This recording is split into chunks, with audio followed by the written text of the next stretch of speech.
தேம்பாந்தண்டு குழம்பு எப்படி பண்ணுறது சொல்கிறேன். அதுக்கு வேணுமா இருந்தது மைசூர் பருப்பு யூஸ் பண்ணலாம், சாம்பார் பருப்பு யூஸ் பண்ணலாம். அதுக்கு மிளகா, சின்ன வெங்காயம், தக்காளி புளி தக்காளி தான் எடுக்கணும், கருவேப்பிலை, கடுகு, பூண்டு, புளி, பச்சை மிளகா, உப்பு, மஞ்சத்தூள். இது இப்போ எப்படி க்ளீன் பண்ணுறதுன்னா இந்த மாதிரி ஸ்கின் எடுத்துடணும்.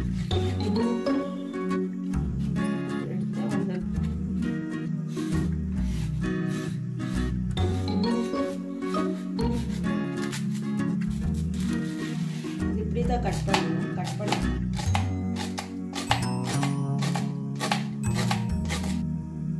பருப்பு வாஷ் பண்ணி போட்டாச்சு. இதுவும் போட்டுடலாம். தக்காளி போட்டுடலாம். பச்சை மிளகாவும் போட்டுடலாம். இதுக்கு ஒரு பச்சை மிளகா மட்டும்தான் யூஸ் பண்ணுவோம். அதுக்கு நிறைய பச்சை மிளகா போட்டுடலாம்.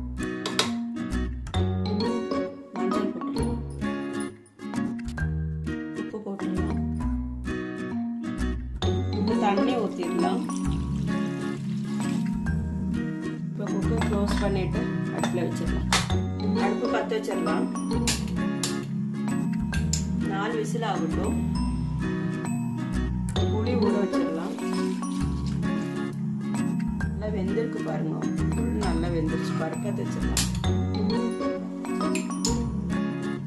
நான் இதுக்கு யூஸ் பண்றது கோகனட் ஆயில்.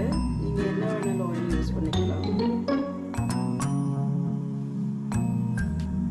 கடுகு போட்டுடலாம்.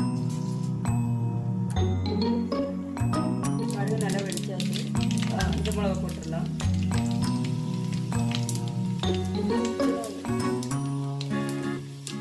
இப்போ சின்ன வெங்காயம் போட்டுடலாம்.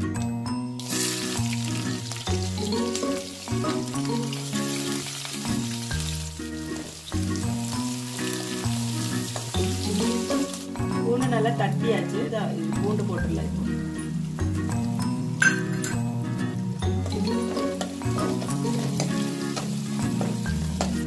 இப்போ கருவேப்பிலை போட்டுடலாம்.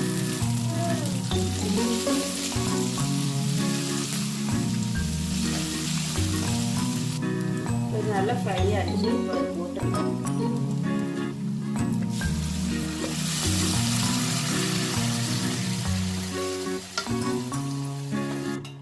தாளிச்சதுக்கு அப்புறம் தான் இது போடணும். லாஸ்ட்ல தான் புளி போடணும். புளி பண்ணி ஜாஸ்தியே புளி போடணும், இல்லைன்னா நமிச்சு வந்துடுது.